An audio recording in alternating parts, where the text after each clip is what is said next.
Hello friends, S10 Plusന്റെ unboxing video നമ്മൾ ഇതിനു മുന്നേ ചെയ്തിട്ടുണ്ടായിരുന്നു. അപ്പോൾ അതിന് താഴെ ഒരുപാട് പേര് കമന്റ് ചെയ്തിട്ടുണ്ട് അതിന്റെ ഫീച്ചേഴ്സും കാര്യങ്ങളൊക്കെ അറിയാൻ താല്പര്യമുണ്ടെന്ന്. സോ ഈ വീഡിയോയിൽ ഞാൻ നിങ്ങളുടെ അടുത്ത് ഷെയർ ചെയ്യാൻ പോകുന്നത് S10ന്റെ കുറച്ച് ഫീച്ചേഴ്സും അതിന്റെ ടിപ്സ് ആൻഡ് ട്രിക്സ് ഒക്കെയാണ്. സോ നമുക്ക് വീഡിയോ സ്റ്റാർട്ട് ചെയ്യാം. സോ ഇതിൻ്റെ ഫസ്റ്റ് ഫീച്ചറായിട്ട് ഞാൻ പറയാൻ പോകുന്നത് അൾട്രാസോണിക് ഫിംഗർ പ്രിൻറ്റ് റീഡറിനെ പറ്റിയിട്ടാണ്. ആദ്യത്തെ വീഡിയോയിൽ ഞാൻ പറഞ്ഞിട്ടുണ്ടായിരുന്നു ഇൻ ഡിസ്പ്ലേ ആയിട്ടാണ് ഫിംഗർ പ്രിൻ്റ് ഉള്ളതെന്ന്. അപ്പോൾ ഇത് എങ്ങനെയാണ് നമുക്ക് സെറ്റ് ചെയ്യുന്നതെന്ന് നോക്കാം. ഫസ്റ്റ് സെറ്റിങ്സ് എടുക്കുക. സെറ്റിങ്സിൽ നമ്മൾ ബയോമെട്രിക്സ് ആൻഡ് സെക്യൂരിറ്റി എന്ന് പറയുന്ന ഓപ്ഷൻ സ്ക്രോൾ ഡൗൺ ചെയ്ത് അതെടുക്കണം. അത് കഴിഞ്ഞ് ഇതിൽ ഫിംഗർ പ്രിൻറ്റ്സ് എന്ന് പറഞ്ഞിട്ട് നിങ്ങൾക്ക് കാണാൻ കഴിയും. അപ്പോൾ ഇതിൽ ഓൾറെഡി ഞാൻ 3 ഫിംഗർ പ്രിൻറ്റ്സ് ആഡ് ചെയ്തിട്ടുണ്ട്.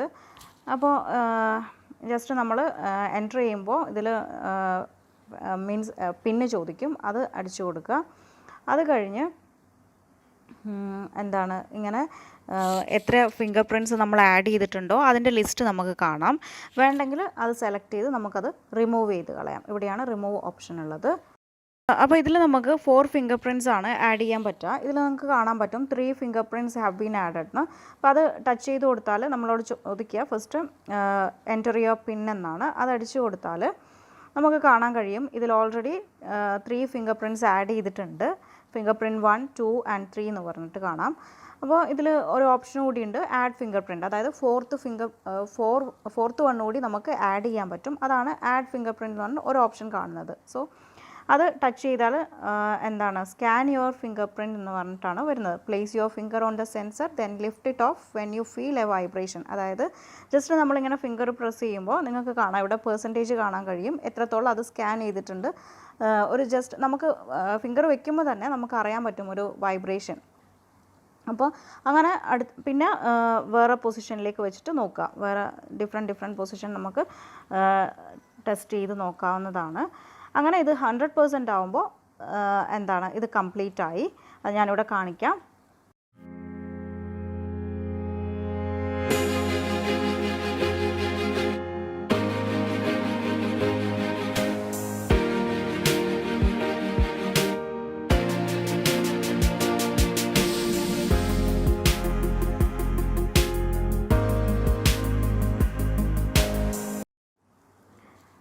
പിന്നെ ഇതിൻ്റെ നല്ലൊരു ഫീച്ചർ എന്ന് പറയുന്നത് heart sensors and oxygen sensors ആണ്. അതിവിടെ ബാക്കിലായിട്ടാണ് വരിക.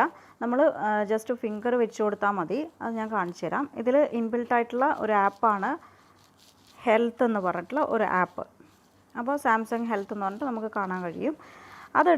അതെടുത്താൽ അതിലൂടെ ഹാർട്ട് റേറ്റ് എന്ന് പറഞ്ഞിട്ട് കാണാൻ കഴിയും, മെഷർ എന്ന് പറഞ്ഞിട്ട്. അപ്പോൾ അത് ടച്ച് ചെയ്യുക. ജസ്റ്റ് നമ്മളിവിടെ ഒന്ന് ഹോൾഡ് ചെയ്ത് ഫിംഗർ വെച്ച് കൊടുക്കുക. അപ്പോൾ മെഷറിംഗ് എന്ന് കാണാൻ കഴിയും. അപ്പോൾ അങ്ങനെ നമുക്ക് ഹാർട്ട് റേറ്റ് മെഷർ ചെയ്യാൻ പറ്റും. അതുപോലെ തന്നെ നമ്മുടെ സ്ട്രെസ് ലെവൽ ഇവിടെയുണ്ട്, മെഷർ സ്ട്രെസ് ലെവൽ. അതും അങ്ങനെ തന്നെയാണ് മെഷർ ചെയ്യുന്നത്. ഇവിടെ ജസ്റ്റ് ഒന്ന് ഫിംഗർ വെച്ച് കൊടുത്താൽ ഇങ്ങനെ കാണാൻ പറ്റും. പിന്നെ നിങ്ങളെന്തെങ്കിലും മ്യൂസിക്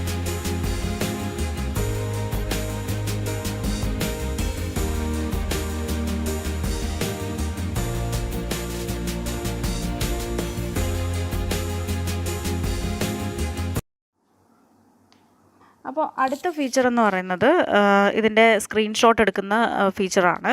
ഇതിൽ നമ്മൾ സ്ക്രീൻഷോട്ട് എടുക്കാൻ വേണ്ടിയിട്ട് വോളിയം ഡൗൺ ബട്ടണും അതുപോലെ തന്നെ പവർ ബട്ടണും കൂടി അറ്റ് എ ടൈം ഒന്നിച്ച് പ്രസ് ചെയ്തിട്ടാണ് നമ്മൾ സ്ക്രീൻഷോട്ട് എടുക്കുന്നത്. അപ്പോൾ അത് വലിയൊരു അഡ്വാൻറ്റേജ് തന്നെയാണ്. കാരണം നമുക്ക് ഒരു കയ്യിൽ തന്നെ ഫോൺ ഹോൾഡ് ചെയ്ത് പിടിച്ച് നമ്മുടെ തമ്പ് എന്തായാലും വോളിയം ഡൗൺ ബട്ടണിലായിരിക്കും ഉണ്ടാവുക. അപ്പോൾ മറ്റേ ഫിംഗർ യൂസ് ചെയ്തിട്ട് ആണ് നമ്മൾ ഫോൺ ഹോൾഡ് ചെയ്യുന്നത്. അപ്പോൾ അതൊരു നല്ല ഫീച്ചറാണ് സ്ക്രീൻഷോട്ട് എടുക്കുന്ന കാര്യത്തിൽ. പിന്നെ വേറൊന്നെന്ന് പറഞ്ഞാൽ സ്ക്രീൻഷോട്ട് എടുക്കാൻ വേണ്ടിയിട്ട് ജസ്റ്റ് നമുക്കിങ്ങനെ സ്വൈപ്പ് ചെയ്ത് സ്ക്രീൻഷോട്ട് എടുക്കാവുന്നതാണ്. ഓക്കെ. പിന്നെയുള്ളത് ഇതിൻ്റെ സെറ്റിങ്സിൽ പോയാൽ നമുക്ക് കാണാം വാൾപേപ്പേഴ്സ് ആൻഡ് തീംസ്. അപ്പോൾ അത് സെലക്ട് ചെയ്താൽ നമുക്കിവിടെ ഇഷ്ടം പോലെ വാൾപേപ്പേഴ്സും തീംസും ഒക്കെ ഉണ്ട്. ഫ്രീ ആയിട്ടുള്ളത് നമുക്ക് സെലക്ട് ചെയ്യാം. ഏതാ വേണ്ടതെന്ന് വെച്ചാൽ എടുത്ത് നമുക്ക് യൂസ് ചെയ്യാവുന്നതാണ്. അതുപോലെ തന്നെ വാൾപേപ്പേഴ്സിൻ്റെ കേസിൽ അതുപോലെ തന്നെ തീംസ് ടച്ച് ചെയ്ത് കൊടുത്താൽ നമുക്ക് ഒരുപാട് തീംസ് കാണാം.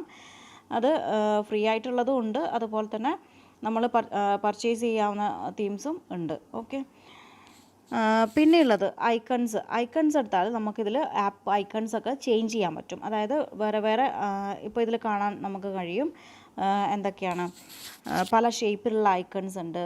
റേഡിയോ, ഗാലക്സി സ്റ്റോർ, അതിനൊക്കെ വേറെ കോണ്ടാക്ട്സിന് വേറെ ഐക്കൺ, അങ്ങനെ ഓരോ ആപ്പിനും ആപ്പ് ഐക്കണിനും നമുക്ക് ഡിഫറെൻറ്റ് പിക്ചേഴ്സ് വെച്ചിട്ട് ഫോണ് സെറ്റ് ചെയ്ത് വെക്കാം. ഓക്കെ, അപ്പോൾ അതാണ് വേറൊരു ഫീച്ചർ എന്ന് പറയുന്നത്. വേറൊരു ഫീച്ചറാണ് ഇതിൻ്റെ, നമ്മളിപ്പോൾ ഇങ്ങനെ സ്വൈപ്പ് ചെയ്തിട്ടാണ്, അതായത് 2 ഫിംഗർ കൊണ്ട് സ്വൈപ്പ് ചെയ്തിട്ടാണ് ഹോം സ്ക്രീൻ സെറ്റിങ്സ് എടുക്കേണ്ടത്. ഓക്കെ, ഹോം സ്ക്രീൻ സെറ്റിങ്സ് എടുത്താൽ അതിൽ നമുക്ക് കാണാൻ പറ്റും എന്താണ് ലോക്ക് ഹോം സ്ക്രീൻ ലേ ഔട്ട് എന്ന്. അതായത് നമ്മളിപ്പോൾ നമ്മുടെ കുട്ടികളൊക്കെ കളിക്കാൻ ഫോൺ എടുത്താലും നമ്മുടെ ആപ്പൊക്കെ പലപ്പോഴും ക്യാമറ മാറിപ്പോകാം, അല്ലെങ്കിൽ ഫോൺ എന്ന് പറയുന്ന ആപ്പ് ഐക്കൺ മാറിയിട്ട് വേറെ സ്ഥലത്തൊക്കെ കിടക്കുന്നത് കാണാം. അപ്പോൾ അങ്ങനെയുള്ള ഒരു സേഫ്റ്റിക്ക് വേണ്ടിയിട്ട് നമുക്ക് ജസ്റ്റ് ഇതൊന്ന് ഓൺ ചെയ്തിടാം. Lock home screen layout നമ്മൾ ഇനബിൾ ചെയ്താൽ ഇനി നമ്മുടെ ഹോം സ്ക്രീനിൽ വരുന്ന ഐക്കൺസ് ഒന്നും തന്നെ മാറിപ്പോവില്ല. അതായത് ഇപ്പോൾ നിങ്ങൾക്ക് കാണാൻ പറ്റും, ഇതിപ്പോൾ ടച്ച് ചെയ്താലും ഇത് ഇവിടുന്ന് മൂവ് ചെയ്യില്ല. അപ്പോൾ അങ്ങനെയുള്ള ഒരു അഡ്വാൻറ്റേജ് കൂടി ഇതിനുണ്ട്. പിന്നെ S10ൻ്റെ വേറൊരു ഫീച്ചർ എന്ന് പറയുന്നത്, നമുക്ക് സെറ്റിങ്സിൽ പോയിട്ട് അഡ്വാൻസ് ഫീച്ചർ എടുത്താൽ, സെറ്റിങ്സിൽ പോവുക, എന്നിട്ട് അഡ്വാൻസ് ഫീച്ചേഴ്സ് എടുക്കുക. അതിൽ എന്താണ് ഡ്യുവൽ മെസ്സഞ്ചർ എന്ന് പറയുന്ന ഒരു ഓപ്ഷൻ ഉണ്ട്. അപ്പോൾ നമുക്കിപ്പോൾ വാട്സപ്പ് ഉണ്ടെങ്കിൽ വാട്സപ്പും അതിൻ്റെ കൂടെ എക്സ്ട്രാ ഒരു വാട്സപ്പ്, അതായത് വേറൊരു നമ്പർ യൂസ് ചെയ്തിട്ട് വേറൊരു വാട്സപ്പ് കൂടി സെയിം ഫോണിൽ യൂസ് ചെയ്യാൻ പറ്റും. ഓക്കെ, അപ്പോൾ എന്താണോ വേണ്ടത് അത് നമ്മളിങ്ങനെ ഇനേബിൾ ചെയ്ത് കൊടുത്താൽ മതി. ഫേസ്ബുക്കാണോ അല്ലെങ്കിൽ സ്കൈപ്പാണോ വൈബറാണോ, ഇവിടെ ലിസ്റ്റ് ഉണ്ട്, ഏതാണ് നിങ്ങൾക്ക് സെലക്ട് ചെയ്യാം. അത് ഇനേബിൾ ചെയ്ത് കൊടുത്തിട്ടുണ്ടെങ്കിൽ നമുക്ക് ഒരു സെക്കൻഡ് മെസ്സഞ്ചർ ആപ്പ് മാതിരി, അതായത് വേറൊരു നമ്പർ അല്ലെങ്കിൽ വേറൊരു അക്കൗണ്ട് യൂസ് ചെയ്തിട്ട് നമുക്ക് അത് ഒരു ഒറ്റ ഫോണിൽ നമുക്കത് യൂസ് ചെയ്യാൻ പറ്റും. ഓക്കെ, ഇനി പറയാൻ പോകുന്ന ഫീച്ചർ എന്ന് പറയുന്നത് എല്ലാവർക്കും അറിയുന്നതായിരിക്കാം ചിലപ്പം, എന്നാലും പറയാണ്. സെറ്റിങ്സിൽ പോവുക, എബൌട്ട് ഫോൺ എടുക്കുക, അതിൽ എഡിറ്റ് ഓപ്ഷൻ നിങ്ങൾക്ക് കാണാൻ കഴിയും. അപ്പോൾ അവിടെ പോയാൽ നിങ്ങൾക്ക് നിങ്ങളുടെ S10 പ്ലസിൻ്റെ പേര് മാറ്റിയിട്ട് വേറെ എന്തെങ്കിലും പേര്, നിങ്ങളുടെ പേരോ അങ്ങനെ എന്തെങ്കിലും വെച്ച് കൊടുക്കാൻ പറ്റും. അങ്ങനെയുള്ളതിൻ്റെ ഒരു അഡ്വാൻറ്റേജ് എന്ന് പറഞ്ഞാൽ നിങ്ങൾക്ക് ഇപ്പോൾ ബ്ലൂടൂത്തൊക്കെ കണക്ട് ചെയ്യുമ്പം എളുപ്പത്തിൽ നിങ്ങളുടെ ഫോൺ ഐഡൻറ്റിഫൈ ചെയ്യാൻ പറ്റും. ഓക്കെ, അപ്പോൾ പിന്നെയുള്ള ഒരു ഫീച്ചർ എന്ന് പറയുന്നത്, നമുക്കിവിടെ കാണാൻ പറ്റും ഈ ഫോണിൽ ബാറ്ററി പെർസെൻറ്റേജ് കാണിക്കുന്നില്ല അല്ലേ. അപ്പോൾ ബാറ്ററി പെർസെൻറ്റേജ് കാണിക്കാൻ വേണ്ടിയിട്ട് ഇപ്പോൾ നമുക്ക് ഹൈ ബാറ്ററി ആണോ ലോ ബാറ്ററി ആണോ എന്നൊക്കെ, ഫുൾ ബാറ്ററി ആണോ അല്ലെങ്കിൽ ലോ ആണോ എന്നൊക്കെയാണ് നമുക്ക് ഇവിടെ മനസ്സിലാക്കാൻ പറ്റുള്ളൂ. പക്ഷേ നമുക്കിപ്പോൾ ഇതിൽ ഇനബിൾ ബാറ്ററി പെർസെൻറ്റേജ് മീറ്റർ എന്ന് പറയുന്ന ഒരു ഓപ്ഷൻ ഉണ്ട്. അത് കൊടുത്തിട്ടുണ്ടെങ്കിൽ, അത് ഇനബിൾ ചെയ്തിട്ടുണ്ടെങ്കിൽ നമുക്ക് എന്താണ് ബാറ്ററി പെർസെൻറ്റേജ് ഇവിടെ വരും. ഓക്കെ, അത് എങ്ങനെയാണ് എടുക്കുക എന്ന് വെച്ചാൽ, നമ്മൾ ഈ സ്ക്രോൾ ഡൗൺ ചെയ്യാറുണ്ടല്ലോ സെറ്റിങ്സ് എടുക്കാൻ വേണ്ടിയിട്ട്. അപ്പം അതിൽ ഈ 3 ഡോട്ട്സ് കാണും. 3 ഡോട്ട്സ് ടച്ച് ചെയ്തിട്ടുണ്ടെങ്കിൽ സ്റ്റാറ്റസ് ബാർ എന്ന് പറയുന്ന ഓപ്ഷൻ ഉണ്ട്. അതിൽ കാണാം ഷോ ബാറ്ററി പെർസെൻറ്റേജ്. ഇത് ഇങ്ങനെ ഇനേബിൾ ചെയ്യുകയാണെങ്കിൽ നമുക്കവിടെ എത്ര പെർസെൻറ്റേജ് ആണ് ബാറ്ററി ഉള്ളതെന്ന് കാണിക്കും. ഓക്കെ, ഇനി പറയാൻ പോകുന്ന ഫീച്ചർ എന്ന് പറയുന്നത് ചിലപ്പം പലർക്കും അറിയാത്തതായിരിക്കാം. അതെങ്ങനെയാണെന്ന് വെച്ചാൽ, നമ്മളിപ്പോൾ ആപ്പ് റൂമിലേക്ക് കയറണമെങ്കിൽ നമ്മൾ ജസ്റ്റ് ഈ ഒരു ഡോട്ടഡ് ഐക്കൺ പ്രസ് ചെയ്തിട്ടാണ് നമ്മൾ ആപ്പ് റൂമിലേക്ക് കയറുന്നത്. അപ്പോൾ അത് ഒഴിവാക്കാൻ വേണ്ടിയിട്ട് ജസ്റ്റ് സ്വൈപ്പ് അപ്പ് അല്ലെങ്കിൽ സ്വൈപ്പ് ഡൗൺ, ഇങ്ങനെ എന്ത് ചെയ്താലും നമ്മൾ ആപ്പ് റൂമിലേക്കാണ് നമ്മൾ എൻ്റർ ചെയ്യുന്നത്. ഓക്കെ, അപ്പോൾ ഒന്നുകിൽ സ്വൈപ്പ് അപ്പ് ചെയ്യാം അല്ലെങ്കിൽ സ്വൈപ്പ് ഡൗൺ ചെയ്യാം. അങ്ങനെ നമുക്ക് ആപ്പ് റൂമിലേക്ക് കയറാൻ പറ്റും. അപ്പോൾ അങ്ങനെയാവുമ്പോൾ ഒരു അഡ്വാൻറ്റേജ് എന്ന് പറയുന്നത്, നമുക്ക് ഈ ആപ്പ് ബട്ടൺ ഉണ്ടല്ലോ, ആപ്പ് റൂമിലേക്ക് എൻ്റർ ചെയ്യുന്ന ഈ ബട്ടൺ നമുക്ക് ഒഴിവാക്കിയിട്ട് വേണമെങ്കിൽ അവിടെ വേറെ ഏതെങ്കിലും ഒരു ഐക്കൺ കൊണ്ടുവന്ന് വയ്ക്കാം. ഗാലറിയോ അങ്ങനെ ഏതെങ്കിലും ഒരു ഐക്കൺ എക്സ്ട്രാ കൊണ്ടുവന്ന് ഫിറ്റ് ചെയ്യാൻ പറ്റും. അതായത് ഇത് എങ്ങനെയാണ് ആപ്പ് ബട്ടൺ ഡിസേബിൾ ചെയ്യാന്ന് വെച്ചിട്ടുണ്ടെങ്കിൽ, ജസ്റ്റ് 2 ഫിംഗേഴ്സ് യൂസ് ചെയ്തിട്ട് സ്വൈപ്പ് ചെയ്യുക. ഓക്കെ, അങ്ങനെ സ്വൈപ്പ് ചെയ്യുമ്പോൾ നമ്മൾ ഈ home screen settings, widgets, themes, wallpapers, ഇത് ഇങ്ങനെ ഒരു സ്ക്രീനിലാണ് എത്തുക. അപ്പോൾ ഇങ്ങനെ നമ്മൾ ഹോം സ്ക്രീൻ സെറ്റിങ്സ് എടുത്താൽ ഇവിടെ നമുക്ക് കാണാൻ പറ്റും ആപ്സ് ബട്ടൺ എന്ന് പറഞ്ഞിട്ട്. അപ്പോൾ ഇത് നമ്മൾ ഡിസേബിൾ ചെയ്യുകയാണെന്നുണ്ടെങ്കിൽ നമുക്കിവിടെ ഈ ഡോട്ടഡ് ഐക്കൺ ഉണ്ടാവില്ല. പകരം നമുക്ക് ഏതെങ്കിലും ഒരു ഐക്കൺ വയ്ക്കാം. ഒന്നുകിൽ കോണ്ടാക്ട്സ്, അല്ലെങ്കിൽ നമ്മുടെ നമുക്ക് എപ്പോഴും വേണ്ടത് ഗാലറി ആണെങ്കിൽ അങ്ങനത്തെ ഏതെങ്കിലും ഒന്ന് വെച്ച് നമുക്ക് സ്പേസ് മാനേജ് ചെയ്യാൻ പറ്റും. ഓക്കെ, ഇനിയുള്ള അടുത്ത ഫീച്ചർ എന്ന് പറയുന്നത് നമുക്ക് S9ലും S9 Plusലും ഒക്കെ LED ലൈറ്റ് നോട്ടിഫിക്കേഷൻ വരാറുണ്ട് അല്ലേ. LED നോട്ടിഫിക്കേഷൻ എന്ന് പറഞ്ഞിട്ട് മീൻസ് എന്തെങ്കിലും മെസ്സേജൊക്കെ വരുമ്പോൾ നമുക്ക് പെട്ടെന്ന് നോട്ടിഫൈ ചെയ്യാൻ വേണ്ടിയിട്ട് LED ലൈറ്റ് ഉണ്ടാവാറുണ്ട്. അപ്പോൾ ആ ഒരു ഓപ്ഷൻ എന്ന് പറയുന്നത് S10 Plusലില്ല. പകരം നിങ്ങൾക്ക് സെറ്റിങ്സ് എടുത്തിട്ടുണ്ടെങ്കിൽ അതിൽ ഡിസ്പ്ലേ എടുക്കുക.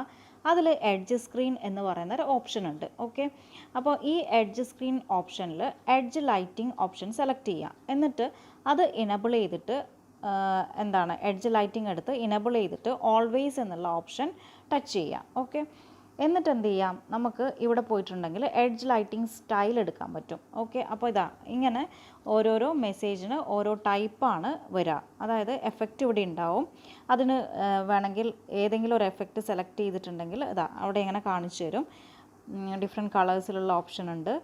അപ്പോൾ ഇതിലെന്താണോ വേണ്ടത് നമുക്കിത് സെലക്ട് ചെയ്യാൻ പറ്റും. അപ്പോൾ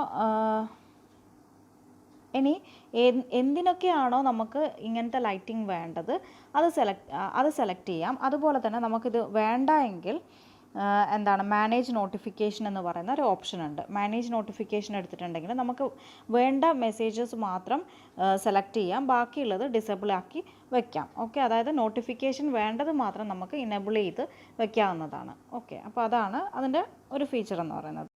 പിന്നെ നമുക്ക് ഒരു ആപ്പ് സെലക്ട് ചെയ്തിട്ടുണ്ടെങ്കിൽ, അതായത് ഇപ്പോൾ നമുക്ക് വാട്സപ്പ് സെലക്ട് ചെയ്തിങ്ങനെ ടച്ച് ചെയ്ത് പിടിക്കുകയാണെങ്കിൽ നമുക്ക് അതിന് വരുന്ന ഓപ്ഷൻസ് ഉണ്ട്. മീൻസ് അതിലെന്തൊക്കെ മെസ്സേജസ് വന്നിട്ടുണ്ട് അതൊക്കെ നമുക്ക് ഇങ്ങനെ നോട്ടിഫിക്കേഷനായിട്ട് കാണാൻ കഴിയും. അതായത് ഇപ്പോൾ സിമ്പിളായിട്ട് പറയുകയാണെങ്കിൽ ഒരു ഫോൺ എത്ര മിസ് കോൾസ് വന്നു എന്നറിയണമെങ്കിൽ ജസ്റ്റ് ഇങ്ങനെ ഫോൺ ടച്ച് ചെയ്താൽ മതി. അപ്പോൾ ഇവിടെ നമ്പർ ഓഫ് മിസ് കോൾസ് കാണുന്നുണ്ടെങ്കിൽ എന്താ ചെയ്യേണ്ടതെന്ന് വെച്ചാൽ നേരത്തെ പറഞ്ഞ പോലെ ഹോം സ്ക്രീൻ സെറ്റിങ്സ് എടുക്കുക. ഹോം സ്ക്രീൻ സെറ്റിങ്സ് എടുത്താൽ ആപ്പ് ഐക്കൺ ബാഡ്ജസ് ഉണ്ടല്ലോ, അതിൽ ഷോ വിത്ത് നമ്പർ എന്ന് പറയുന്ന ഓപ്ഷൻ ഇനേബിൾ ചെയ്ത് വെച്ചിട്ടുണ്ടെങ്കിൽ നമുക്ക് എന്തുണ്ടാവും, എത്ര നമ്പർ ഓഫ് മിസ് കോൾസ് ആണ് നമുക്ക് വന്നിട്ടുള്ളത് അത് നമുക്ക് അവിടെ കാണാൻ പറ്റും. ഇനി ഞാൻ പറയാൻ പോകുന്നത് നാവിഗേഷൻ ബാറിനെ പറ്റിയിട്ടാണ്. അതായത് ഫോണിൻ്റെ ഏറ്റവും ബോട്ടം പാർട്ടിൽ കാണുന്ന ഈ ഇവിടെ ഞാനിപ്പോൾ റെപ്രസെൻറ്റ് ചെയ്തിരിക്കുന്നത് ലൈൻസ് യൂസ് ചെയ്തിട്ടാണ്. അപ്പോൾ ഇതാണ് നാവിഗേഷൻ ബാർ എന്ന് പറയുന്നത്. അപ്പോൾ അതെങ്ങനെയാണ് നമുക്ക് സെലക്ട് ചെയ്യുക എന്നുള്ളത് നോക്കാം. സെറ്റിങ്സ് എടുക്കുക. സെറ്റിങ്സിൽ നാവിഗേഷൻ ബാർ എന്ന് പറഞ്ഞിട്ടുള്ള ഓപ്ഷൻ ഉണ്ട്. ഓക്കെ, സെറ്റിങ്സിൽ നാവിഗേഷൻ ബാർ എന്ന് പറയുന്ന ഓപ്ഷൻ സെലക്ട് ചെയ്യാം. മീൻസ് ഡിസ്പ്ലേയിലാണ് അത് വരുന്നത്. നാവിഗേഷൻ ബാർ എടുക്കുക ഇതിൽ. ഓക്കെ, ദെൻ ഇവിടെ നമുക്ക് കാണാൻ കഴിയും നാവിഗേഷൻ ബട്ടൺസ് എന്ന് പറയുന്ന ഓപ്ഷൻ ഉണ്ട്, ഫുൾ സ്ക്രീൻ ജെസ്റ്റേഴ്സ് ഉണ്ട്. അപ്പോൾ എന്തിലാണെങ്കിലും നമുക്ക് ഈ ഒരു ഓർഡർ സെലക്ട് ചെയ്യാൻ പറ്റും. അതായത് ഒന്നുകിൽ നമുക്ക്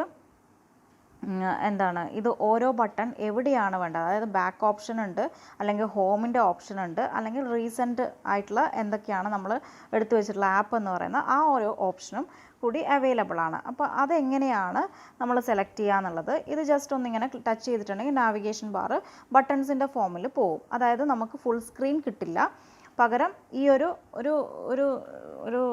10% ഇതുകൊണ്ട് ഈ ഒരു ബട്ടൺസ് ആയിരിക്കും വരിക. അല്ലെങ്കിൽ ഫുൾ സ്ക്രീൻ ജെസ്റ്റേഴ്സ് എടുത്തിട്ടുണ്ടെങ്കിൽ ജസ്റ്റ് ആ ഒരു ബട്ടൺസ് 3 ബട്ടൺസ്, അതായത് ബാക്ക്, ഹോം, അതുപോലെ തന്നെ റീസെൻറ്റ് ആക്ഷൻസ്, ഈ ഒരു ബട്ടൺ എന്ന് പറയുന്നത് ലൈനിൻ്റെ ഫോമിലേക്കാണ് പോവുക. നമുക്ക് കൂടുതൽ സ്പേസ് ഫോണിൽ കിട്ടും. അപ്പോൾ ഇതാണ് നാവിഗേഷൻ ബാറിനെ പറ്റിയിട്ട് പറയാനുള്ളത്. ഇനി നമുക്കുള്ള ഒരു ഓപ്ഷൻ എന്ന് പറയുന്നത് എഡ്ജ് പാനലാണ്. അതായത് ഈ ഫോണിൻ്റെ സൈഡിലായിട്ട് കാണുന്ന ഈ ഒരു ലൈൻ ഷേപ്പിലുള്ള ഒരു സംഭവമാണ് എഡ്ജ് പാനൽ എന്ന് പറയുന്നത്, എഡ്ജ് സ്ക്രീൻ എന്ന് പറയും. ഓക്കെ, അത് നമ്മൾ എന്താ ചെയ്യേണ്ടതെന്ന്, എങ്ങനെയാണ് ആ ഓപ്ഷൻ സെലക്ട് ചെയ്യുന്നതെന്ന് വെച്ചാൽ സെറ്റിങ്സ് എടുക്കുക. നേരത്തെ പറഞ്ഞ പോലെ തന്നെ സെറ്റിങ്സിൽ ഡിസ്പ്ലേ എടുക്കുക. ഡിസ്പ്ലേയിൽ നമുക്ക് എഡ്ജ് സ്ക്രീൻ എന്ന് പറയുന്ന ഓപ്ഷൻ ഉണ്ട്, അത് സെലക്ട് ചെയ്യുക. എഡ്ജ് സ്ക്രീൻ സെലക്ട് ചെയ്തിട്ടുണ്ടെങ്കിൽ നമുക്കിത് ഇനേബിൾ ചെയ്യാൻ വേണ്ടിയിട്ട് എഡ്ജ് പാനൽസ്, എഡ്ജ് ലൈറ്റിംഗ് എന്ന് പറയുന്നത് ഇനേബിൾ ചെയ്താൽ അത് ആക്ടിവേറ്റ് ആവും. അത് കഴിഞ്ഞാൽ എഡ്ജ് പാനൽസ് എടുത്തിട്ടുണ്ടെങ്കിൽ നമുക്ക് ഇങ്ങനൊരു സ്ക്രീനാണ് വരിക. അപ്പോൾ അതിൽ എന്തൊക്കെയാണ് ഓപ്ഷൻ എന്ന് പറഞ്ഞാൽ നമുക്ക് മാക്സിമം ഇതിൽ 10 പാനൽസ് ആഡ് ചെയ്യാൻ പറ്റും. അതായത് ഇങ്ങനെ ടിക്ക് ബട്ടൺ കാണുന്നുണ്ടല്ലോ, അപ്പോൾ ഞാനിതിൽ ഇപ്പോൾ 3 എഡ്ജ് പാനലാണ് ആഡ് ചെയ്തിട്ടുള്ളത്. അതേപോലെ നിങ്ങൾക്ക് ഇവിടെ ഒരു 10 പാനലോളം ഇതിലേക്ക് ആഡ് ചെയ്യാൻ പറ്റും. എന്തൊക്കെ വേണോ അതൊക്കെ നിങ്ങളുടെ ചോയ്സിനനുസരിച്ച് നിങ്ങൾക്ക് സെലക്ട് ചെയ്യാൻ പറ്റും. അപ്പോൾ ഇതിൽ കാണുന്ന ഈ എഡ്ജ് പാനൽസിൽ ഈ 3 ഡോട്ട്സ് ഉണ്ടല്ലോ, അത് സെലക്ട് ചെയ്താൽ നമുക്ക് എഡ്ജ് പാനൽ ഹാൻഡിൽ സെലക്ട് ചെയ്യാം.